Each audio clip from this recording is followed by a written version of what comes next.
Welcome to ATB TV. I'm Darren Dans with Peter Morganti here on this Friday afternoon in the car park at the Ballarat Racecourse. We've got Sea Princess going around in the last for her last run with us. So I've got the truck parked out there, Pete. She'll be going on, win, lose or draw. Yep. And get her home rugged up, and she's actually live at the moment on the English digital sale. Already up. So hopefully she runs well so we can get a few more bucks. Could be a little double grab, Darren. A bit of prize money and a bit of sales money. No matter where we go in Ballarat, we can't find any warmth. It was good this morning. Must have been a huge shower through here at some there was a big stage. storm went through Clunes when I was up there and it hit here. So Yeah. it's looking pretty black out towards the farm now, but I'm glad I did all my work this morning. A few youngsters off to a bit of pre-training and a bit of education. Navy girl's gone in and Trap the Code's gone in, and Camelot was going to go in, but she saw her name on the list and decided to put a little cut in the leg, so she stays home in the rain for another week. Unbelievable. A couple head down to Wardwell next week. So quite a few runners for the week, Pete. yeah, we had a few. We go back to last, I think, as we were doing it Friday, was unassailable. You look at the form guide, finished 7th. He's only beaten 1.2 or 1.4 or something. Yep. So she's earned the right to have another run. Well, I was going to get her picked up, and Philip Stokes rang me and said not to. Yep. Because he said he's found the key to her, and she'll be winning next start. And that could be at Balaclava next Wednesday, maybe. She's been nominated anyway. So anyway, she gets to fight for another day. Yep. Tuesday, Coleraine. I'm going to say unassailable again. An Irishman. He led. Coming around the corner there at Coleraine, because we know it's a tight little track. I was sort of, going to win here, and just got found fitness-wise, probably the last 100. Only beaten a couple. He's another one that's got the hoof on the till. Yeah, I think Pat was just saying post-race that he had a big blow and he hadn't been able to gallop him like he wanted to for the last week because the tracks are all shut. It's been that wet down there, so in fact he needed the run, and he should be hard to beat next start in the right race. Yeah, and it was a reasonable little race. The first couple go okay, so he looked more like the Irishman we know, bowled along happily in front, so let's hope he can chalk up a win next start. We roll into Wednesday where we potentially were having 2 runners. We ended up with Quick and Dandy being scratched. We'll elaborate more there, but we did have a winner with Crackerjack Prince, who's come back in ripping form. Yeah, well, Quick and Dandy got to the track and saw her name in the form guide and decided that she'd pretend she was lame. So the stewards took her out, much to everyone's disgust. But anyway, welfare comes first. She'll be right in 10 days. But Crackerjack Prince, $1.70 makes you really nervous, but I think that second horse is pretty handy. Yeah. He really made him work for it, and we got the job done. So he's building up a nice little resume, Crackerjack Prince. I think that's 10 starts, 3 wins, 4 seconds, and a third for 99,900. One of those unplaced runs is only a couple of lengths away at Flemington, so not bad for a horse that twice has had bad colic and could have nearly died both times, but God, he looked good in the yard. He's just a head turner. He was a standout. He looked fantastic, but I think that second horse is worth following. He'll head down to Sale now on the 21st of August for a Super Vobis Day race, and then if he happens to get the job done there, we'll see him in Melbourne for sure in a midweeker or something. But look, we're having a lot of fun there. There's a big turn up there. A lot of owners. There must have been about 15 there. Yeah, right. We were half the crowd on the track. Yep. And a big cheer went up. And I want to give a special cheerio out to Lydia Jackson and her son Charlie. Charlie's 9. It was his first day at the races, Pete. Lucky charm. And he was. I'll stand behind him in the run, and he was on the fence. And the horse was leading. He's jumping around he was jumping around like we were on Melbourne Cup Day. But no, it was great to see, and I think his life's ruined now. He's going to be hooked on horses, and he won't be. He will never have any money. He'll be a mad punter, and we need him at every start. So that was their first day because they've just moved from Hobart to Geelong to live. Right. So, we've dealt with them on the phone. Never got to meet them before, so it was a good day. But no, I was really wrapped for the owners, and it was good to see so many there. And obviously the horse wins $1.70 is a fair bit of pressure. Yeah. I don't think too many people had a punt, but it was just good to see him win and see him they all went up and had a pat, and he's just such a lovely horse. Probably not you're not going to ride him like that all the time, but it's the arrogance of knowing you're on the best horse and Geordie's a good strong rider too. He's never going to loaf the horse. He's never going to loaf on the horse, and the horse responds. I think. Yeah, well, nothing had made ground all day. You had to be up there. Yeah. So he decided to sit outside the leader because they can box the favourites in like what they do, and big target on your back. yeah. So he got him. He took all that out, and no, it was good. And congratulations to Archie, turned him out so well, and finally Jordan Childs rode a good race for us. That's for you, Cole, because Cole's favourite jockey's Jordan Childs. So Oh, righto. he's always sticking up for him. I'm always knifing him, as I do. Anyway, got the job done. So good win. As I cough again, next day, following day was Cranbourne and Piranha. Bit disappointing. Very disappointing. Bit disappointing. I know after the race, Billy Egan said, out in trip and then blinkers on, but gee, would have expected to see a little bit more first up. Yeah, well, a lot of her previous two first runs, she's been right there, but she zoomed up to do something and didn't do it. Now, it could be the wet. She did wobble around a little bit, and it could be that track, but I said to Archie and he agreed that, look, we'll give her 2 more goes, and if she does nothing, we'll move her on, but she'll go out and trip blinkers on, and she's racing for her future. We're here today, as we said, Ballarat, back on the Syntho 4C Princess, where she has ran a couple of nice races prior to winning at Caston, and then it just didn't pan out at Morphettville last start. Up in trips of positive to 15. This rain, I don't know what the kickback's like today, but you would think the rain would have to flatten it a little bit. Yeah, it would make it heavier, wouldn't it? Yeah, you would think. And look, she's in a 58 class race. She probably gets her chance to, hopefully. I would have thought she'd run top 4. Yep. She's $6. She's 3rd or 4th favourite. Yep. A lot of scratching, so yeah, like you say, she should run top 4. I'm not game enough to back her. I'm not a big fan of this synthetic stuff. The horses that do run well on it tend to, it doesn't mean they win all the time, but they tend to run a consistent race on it all the time. Yeah, so, look, I got the truck here to take her home, and as I said, she's in the sale. Whatever happens, I've got no real expectations. I hope she runs well. It'd be fantastic if she could go out a winner, but I'm not going to put my hard-earned on. No, we'll just watch with interest. I will. That's how you get your interest on your watching, not your money.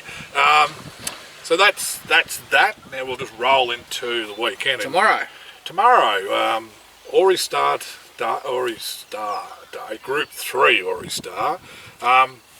Southern France was in a race later on. You're just telling me he's out. Yep, he's got a virus. He'll stay in Sydney. So he's smart. He's not going to get cold. We've got the old Warrior. Now 8-year-old, old Warrior. Racing like a 4-year-old. Yeah, field of 7. It's a, I'm not going to say a weak race, weak on numbers, but I think most of the horses have got some sort of claim. But I think the genuine sprinters, he's won, and the other favourite, King of Strata, something Singer like Sparta. Sparta.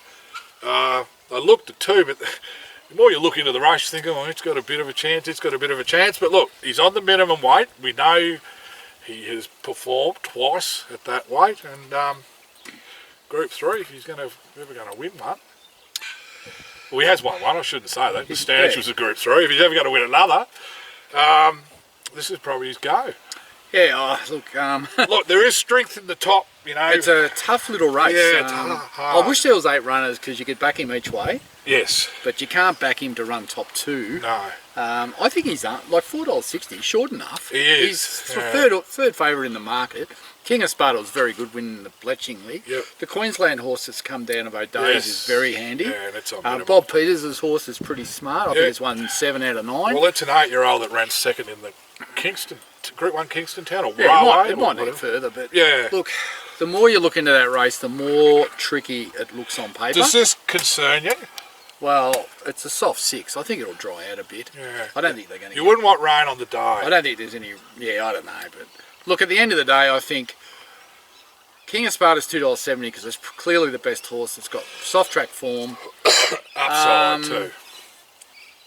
I think our horse, he's one of 2 in that race that has actually been down the straight before, and he excels at the straight.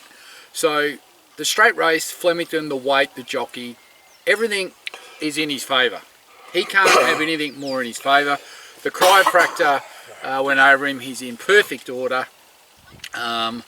So he's going to run to his peak. Yep. Now, if the others are better, they're better. So I think he'll run top 4. I don't think it'll be more than a length and a half away. Yeah, there'll be nothing in it. But I just think there's a couple there. We're getting into the spring. The good horses are going to start coming out. But look, he could run 4th. He could be beaten a length and a half and run 5th, or he could run 2nd. Yeah. If those horses don't turn up, he can win. So it's a tricky little race. It's worth 200 grand. He deserves to be there. We know what you get with him, and I'm sure he'll give his everything. Paul Snowden was on trainer, and he just said, look, horse and good nip, but we've never been down the straight. That's it. We've been down there. We know what we're going to get. He'll be punching along, and he'll look. Well, the only other bit of speed in the race, I reckon, is Tom Davening's thing, which is a 78 class man. Yeah. So anyway, we're going down there, and we're going to sit back, and we're going to watch him go around. He's won his race, this prep. The pressure's off. Yep. And we can just enjoy looking at him, and he'll present well in the yard, and he'll do what he always does. He's best. Absolutely. So that's it as far as we know. Accepted runners. We said unassailable before. Her swan song might be next Wednesday, if that's the race Stokes is looking at. And not too much more. If there's anything later in next week, the nominations are out Monday. We know Choco Rock's not far away. No. We know next Friday's Supreme Thunder. Yes. Just come to mind. He's going to Geelong next Friday. Yep. And I think Jordan Childs is going to ride him. He trialled up all right. He trialled Tuesday, good. Monday, Tuesday. Trial form. Huh? Get trial form. Hey? Well, he trialled well. Just forget it was a trial. Yeah, so I just thought, Supreme Thunder will be first up next Friday for Matthew Williams. A smart horse he was. And we'll see how he goes at Geelong next Friday. But look, Choco Rock's not far away, and there's probably a couple of others that are going to pop up in the next week or so. But we're just in that awkward time of year, the end of winter, the start of spring. And we know those other good horses are sort of getting to trial stage now. So if we can just tick a few wins off over the next month, I'll be more than pleased. So we got our first quickly anyway of the season. We're striking at 33%. We don't want any more starters. Now we'll just talk about last season. Yep. Which I think for a long time that's the least number of runners we've had in a year. I think we're back to 268. 268 for 28 winners and 64 places. 64 places. 33 seconds. They're not hitting them hard enough, Pete. No, something. And I was surprised when I went through 5 city winners, but 16 city place getters. And some of those. Well, some of them were in group races. I'll mention a name, Hasseltoff. Yeah, bridesmaid. And I think Serious Suspect was a close second, first up earlier. Yeah. Later last year. Yeah, they're all running around the morning. Not Two-Pace. There was another one. Crackerjack Prince, or one of them, I can't remember. There was a lot of placings. Yeah. But we're not taking a lot to the city. But 5 winners, 16 plays, and there's 21 top 3 finishes in town from not a lot of runners. Yeah, I'd like to know what the strike rate for our city starters versus winners and placings was. It would be significant. Yeah. And it is a strategy of ours is to have less horses and sort of move these lesser class ones on and try and focus on these ones that have got city potential. Yep. And it takes time to move into that. And you can't just it's starting to happen. Can't just bang them down there. And the placement from the trainers has been good. Yep, it has. So. And the 2 trainers had half a dozen winners. Yep. So that was Karen Marr, David Eustace, and Pat Ryan. Which Pat was obviously. So they nearly trained 50% of our winners for the year, 12 of the 28. Yeah, there was 13 individual trainers trained winners. I think those 2, and then there was 5 others that had 2. So basically, they're all doing their job, some better than others. And our most winningest owner of the year was Britton Racing. Yes. With Phil and Kim Britton from Darwin. 19 chalking winners. up 19 wins, followed closely by Cole and Sandy Favre. A little bit to be sorted out there, but we're thinking it's around 10. Yeah, maybe. Just because they're in a 11, couple of syndicates. Yeah. So it does an odd. But they're the runners up anyway. Yep. Now, Horse of the Year is still not finalised. A little bit of contention here. Just got to find the formula. I'll just tell you the top 3. Which we've said before, but...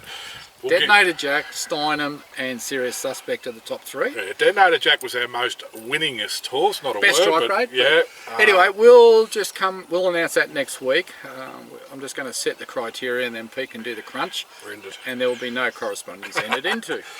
What else was I going to mention? So that was all good. A couple of old ATB horses performed well up in Yeah, Darwin over the Right carnival. Your Name was good. Right Your Name finished second. I did notice they tried him over a mile 2 starts. Yeah, well, I they didn't worked that realise out. it. Yeah, Yeah. worked that out quick. But he ran super. Yeah. And Madam Mischief finished Second? third Third. on Cup Day. So well done to those people that stayed in those horses and got up to Darwin and had a bit of fun. Because Speaking to them all today, they're all shivering and shaking because they're back in Victoria. I'll be full of the flu next week. And they're all drying out. Because Kieran Maher and Cole McKenna sent the winner up there. Yep, yep, and Gary Clark got the win, which was great for him because he's had a tough 12 months. Yeah, he won the sprint race as well, I think. Yeah, the he harvest did. sprint. No, Yeah. he lost a close family member, so Yeah. it's great to see him having the success.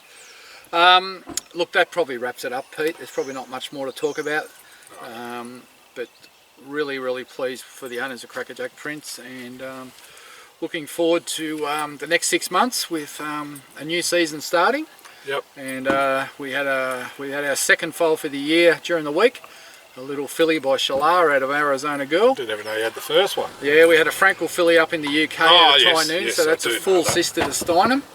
And I probably should send you a video on the little Yes. filly in the yard, and maybe you can pop it up at the end of this. Looked like sister, Dead ringer. dead ringer. Yeah, both dead ringers. Run just as quick. That'd Yeah, no, both foals are dead ringers if they're full sisters. So Yeah. the Shalar out of Arizona Girl's a pretty little thing, little bay with baldy face. So we'll try and get you some vision of these foals as they come through, and just so you can have a look. The thing I can never get over, Pete, and I've been at that farm for 30 years, is how small they are when they come out. You Yeah. know how small they are. You see it was It's half ton. for all you guys out there, the women that have had kids or got kids, you know, you forget how little they are. It doesn't matter how many kids you have, and the next one comes out, you go, where's the rest of it? And this foal's running around, it's just all legs. Ends up being a half ton equine And then machine. you look at all the yearlings that we've got now that have Yeah. just been assessed for this year's yearling sales that are coming up, and you know they're all weighing 400 kilos. I notice when I go out there and about, they're all on the ground, and they've been on the ground for at least a month to 3. You get those foal photos. Come back in February. It's like, let's just double their weight. Well, mate, I've got to be Ridiculous. honest. Those Dandinos that are all, there's about 5 of them, they're all just Yep. turned 2. Yep. When I looked at them during the week with their rugs off, I'm thinking, am I in the wrong paddock? They are huge. Big. They are huge. Oh. And you wouldn't think they grow in the winter. It's been so cold and wet, but I remember- gee, they look great. I remember when they first turned up and you looked at them, they were They're a bit rough, scrawny bunch. but now Scrawny bunch. they look like horses. Hey, there's one thing we must talk Yes, about. we must. Tyler, Tyler. How good was that? He finished 6th. the mighty Thor. Yeah, the mighty Thor. It's funny, I didn't know the result. And, his mum is Marley's principal. Right. And I think Bear had to go to the office for some reason. His mum's come out. Tyler's finished 6th. It was great. I watched him go over the line. Oh, right, I I don't know if you watched much of that, but they're little ponies with little short necks, and they're all half feral. There Yeah, was plenty of people getting thrown off, yeah. and they had to catch the horse on their own. And they were out in a 50k It's just- wilderness. It took someone 4 hours one day to catch their horse. I would have just walked home, but I did laugh when he went over the line, and they said, "Do you want a beer?" And he dropped a couple of f-bombs. And, I want to get off this thing. So Is this the race? no, we're the one after. Oh, righto. Yeah, so Yeah, righto. but these little ponies, and he's quite tall. Yeah. His legs are nearly on the ground. But anyway, we will catch up with him and do a little segment when he gets back and when he's recovered. I've got to go up there and drop a few off. Did his riding gear ever turn up? Oh, I don't know, but it's great effort, isn't it? Oh. 1,000 Ks. Yeah, well, when we were talking the other day, I thought how far and how long, and then I said 25 Ks a day over. I think it was more like 100 Ks a day over 10 days. And they were trotting along, and every horse I think had to be vetted at Righto. every stop. Had to be vetted. They could only ride so many hours a day. Yep. And yeah, it was So it's very Unbelievable. there was categories, but it was more up to you what you wanted to do and how Yeah. you did it. Yeah. Because a lot tried to get it done so they could rest, so they're right for the next day. Others just had to work with the horse. And if you overworked your horse and then it Yeah. couldn't run the next day, you had to have 2-hour penalty. So you were strategising on the run, really. But it Well, was magnificent countryside Yeah. through those big rolling valleys. It I- was magnificent. I And they had just- to navigate their way through mountains and things. There was no breadcrumbs to follow. It's a bit I like don't know how they did it. Must have been. I don't know if it was GPS there or especially whatever. when you're. But we'll talk to him about miles it. away. I'd like to sit down with him and have a half-hour chat one day and just record it and show what a good horseman he is. And we're lucky to have him breaking. Oh, absolutely. Always, when we first come across him, he was very thorough with what he was doing and loved to explain it. I think you'd see in the videos. It was always a 3 or 4 minute video. Yeah. It wasn't 30 seconds. Yeah, and he's done a great job. Yeah, no, good on him. All right, we'll wrap it up there. I'll go and get out of this cold wind and back into the stall there and wait for Sea Princess to see what she can do in the last. Good luck to all the owners of Serious Suspect tomorrow. He's been a grand horse and I don't think it's anywhere near finished. I had to listen to Dan Malecki this morning. He loves the horse. He was doing the RSN show for He never tips it. But he said, what do you say? Probably, there's a few cult-figured horses. He said, here's one that's been, they didn't tip him. I can't remember who was on the thing, but he has got a following. He has got it because I think of the honesty and the longevity. Yeah. No, they're hard to come by, those horses. It's really hard to come by. Tough as nails. 8-year-olds still going around. Yep. All right, until next week, I'm Darren Dance with Peter Morgani. Have a great weekend and go the Suspect. I'm driving. Hi all, here's Arizona Girl and her Shalar filly out and about, having a bit of grass, having a pick. And of course the mare's going to get between me and the foal.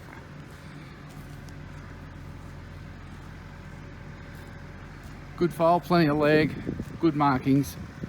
I'll have to get around the other side, I think. Just put them out in these yards for the day. Get a bit of grass. Just bear with me, I'll get around here.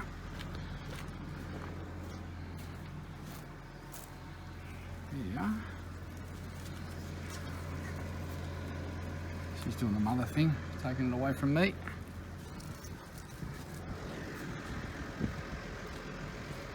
But yeah, all in all, happy with the foal. It looks healthy. We'll get the vet cert done today. But all in all, very good. So I'll send her up to Scone probably in about 2 weeks, and get her set up for St. Marcus Basilica at Coolmore.